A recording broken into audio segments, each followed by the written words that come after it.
लेकिन स्वामी जी एक चीज़ जो मैंने नोटिस किया है, जो मेरे ध्यान में आया कि जिम में मैंने देखा कि जिनकी स्वामी जी बड़ी अच्छी फिजिक होती है, बॉडी बिल्डर टाइप, अब वो जब पंपिंग करके दिखाते हैं तो स्वामी जी 30 सेकंड के अंदर, 1 मिनट के अंदर उनकी सांस फूल जाती है, हाँफते रहते हैं। तो ये युवाओं में स्वामी जी जो जिम में जाते हैं उनमें ये सांस यानी कि जो ब्रीदिंग एक्सरसाइज क्यों नहीं करते, उनके अंदर वो दम नहीं दिखता, जिससे हार्ट अटैक का खतरा शायद बढ़ जाता है। क्योंकि स्वामी जी मैं एक जिक्र करना चाहता हूँ घटना जिसके बारे में शायद आपने भी सुना होगा। पंजाबी फिल्मों के एक्टर हैं वीरेंद्र सिंह, अब उन्हें दिल का दौरा पड़ जाने की वजह से उनकी जान चली गई। स्वामी जी उनके हमने वीडियोस देखे, एक बार फिर से अगर देखेंगे तो आपको समझ में आएगा कितने फिट हैं।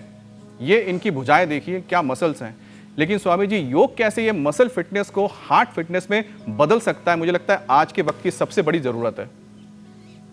हाँ देखो विजेंद्र, ये एक बहुत बड़ा सबक है जी कि इतना पहलवान बालक हार्ट आपके मसल्स को, आपके बाहर के फिजिक्स को, बाहर के टोले शोले को, बाहर के स्ट्रक्चर को नहीं देखता। हार्ट हेल्थ अलग है, मसल हेल्थ अलग है, और योग से तो दोनों अच्छी होती हैं। तो इसलिए जिम में जाने वाले सावधान रहें। एक सबक है, एक सबके लिए सीख है कि विजेंद्र इतना पहलवान बालक, और वो भी शुद्ध शाकाहारी होकर के, और एकदम महाबली जैसा बालक है, उसको हार्ट अटैक हो गया। माइनर से सर्जरी भी कंधे की, हार्ट में ब्लॉकेज आया, क्लोट आया, जीवन खत्म हो गया। इसलिए जिम में जाने वालों जरा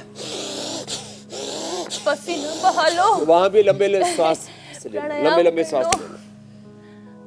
हाँ, पसीना बहा लो, प्राणायाम सीख, प्राणायाम अपना लो। हाँ, प्राणायाम अपनाना जरूरी है। 3 फायदे होंगे। एक तो हार्ट की हेल्थ अच्छी रहेगी, ब्रेन और पूरा बॉडी का जो इंटरनल सिस्टम है, इनर हेल्थ अच्छी रहेगी। एक पिछले दिनों यूके में, क्या नाम था उनका मेरे को ध्यान नहीं आ रहा, वो पोलो खेल रहे थे और मुंह में मक्खी गई, अंदर काट लिया और मर गए। संजय कपूर स्वामी जी। संजय कपूर, हाँ तो संजय कपूर बता रही है, ये भी अपडेट रहते हैं, हम तो ऐसे भोले भंडारी है। तो आप ये जिम वाले ज्यादातर मुंह से श्वास लेते हैं। अब कई बार तो जो है वो चल जाता है, दौड़ने वाले भी मुंह से श्वास लेते रहते हैं। अरे हम कभी भी मुंह से श्वास नहीं लेते। भगवान ने मुंह बनाया बोलने के लिए और खाने के लिए, और नाम जपने के लिए रसना बनाई है, और नाक बनाए सांस लेने के लिए। हम कितनी तेजी से दौड़ते हैं और कभी सांस नहीं फूलती है। दौड़ते हैं, दंड बैठक लगाते हैं, पावर योग करते हैं, सांस नहीं फूलती है। तो नाक से ही सांस लेना। दूसरी बात, जिम के साथ डीप ब्रीदिंग करना मत भूलना। और तीसरी बात, ये जो बहुत ज़्यादा मसल्स बनाने के लिए जो थोड़ा स्टीरॉयड आदि ले लेते हैं ना, और बहुत ज़्यादा ओवरडोज ऑफ प्रोटीन, इनसे भी बचना। ये लीवर, किडनी, हार्ट फेलियर का, ब्रेन नर्वस सिस्टम के ध्वस्त होने का एक बहुत बड़ा कारण है। वैसे तो टोटलिटी में सिंथेटिक न्यूट्रास्यूटिकल्स, विटामिन्स और प्रोटीन पाउडर आदि, ठीक है स्वामी जी, जल्दी से एक विषय और, synthetic hair care, dental care, skin care, synthetic सारे कपड़े, ये सब हमारे एनर्जी को खत्म कर देते हैं। स्वामी जी जल्दी से एक और विषय शामिल कर लेते हैं। ब्लड क्लॉटिंग भी एक बड़ी समस्या है। इससे हार्ट अटैक ही नहीं बल्कि ब्रेन स्ट्रोक का भी खतरा रहता है, और सर्दियों में तो ब्रेन स्ट्रोक, पैरालिसिस के मामले कुछ ज़्यादा ही बढ़ जाते हैं। तो ऐसे में स्वामी जी दिल के साथ साथ दिमाग पर भी असर ना जाए, इसके लिए प्राणायाम का एक सेशन करवा दीजिए।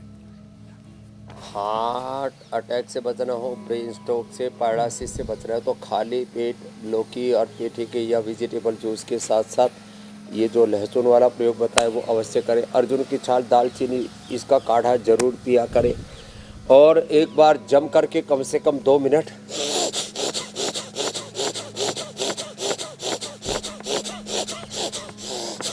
ऐसे वेग पूर्वक भस्त्रिका, वेग पूर्वक कपालभाति, वेग पूर्वक ये जरूर करना। और जितना भी ये जो सैचुरेटेड फैट है, चाहे आइसक्रीम के रूप में है, चाहे नमकीन के रूप में है, चाहे और तले भुने जितने भी पदार्थ हैं, 30% से लेकर 50% इन सब के अंदर सैचुरेटेड फैट रहता है। अनसैचुरेटेड फैट अर्थात आप नेचुरल गाय का घी, नेचुरल ऑयल, कच्ची घानी का तेल, इनको खाएं। रिफाइंड ऑयल, सफ़ेद आटा, सफ़ेद मैदा, सफ़ेद तेल, सफ़ेद नमक, सफ़ेद चीनी, इनसे भी बचें और रोज़ हमारे साथ प्राणायाम जरूर करें। ये गजब है। और प्राणायाम गोधन अर्घ करें, पी लिया तो साफ पूरा शरीर शुद्ध हो जाएगा, कभी योग ब्रेन करें, स्ट्रोक, हार्ट अटैक खुद को और कैंसर का खतरा नहीं। अपनी हेल्थ को अपडेट रखें, दिल को सेहतमंद रखें। स्वामी जी अब आपसे इजाज़त लेंगे क्योंकि आगे अब न्यूज़ अपडेट हमें देना है। बहुत बहुत शुक्रिया स्वामी जी। प्रणाम प्रणाम स्वामी जी। स्वामी जी। धन्यवाद।